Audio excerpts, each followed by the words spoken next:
News neat re exam లో విద్యార్థులు merit సాధించలేకపోయారని అన్నారు కాంగ్రెస్ నేత జగ్గారెడ్డి. రెండోసారి పరీక్ష బాగా రాయలేకపోయారని తెలిపారు. విద్యార్థుల పోరాటానికి రాహుల్ గాంధీ మద్దతుగా నిలిచారని స్పష్టం చేశారు జగ్గారెడ్డి.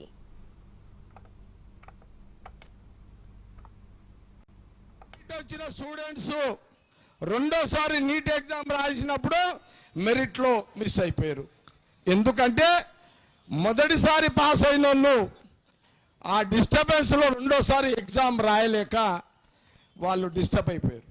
అందుకే రెండోసారి వాళ్ళు మెరిట్ తెచ్చుకోలేకపోయారు. అందుకే రాహుల్ గాంధీ గారు విద్యార్థుల యొక్క ఆవేదన, బాధ, వాళ్ళ పడ్డ కష్టాన్ని ఒక కాంగ్రెస్ పార్టీ ప్రతిపక్ష నాయకుడుగా దేశ ప్రజల శ్రేయస్సు కోరే ఆ కుటుంబం వారసుడు రాహుల్ గాంధీ గారు మరి వీధి పోరాటాలు మొదలుపెట్టిండు బీజేపీకి వ్యతిరేకంగా.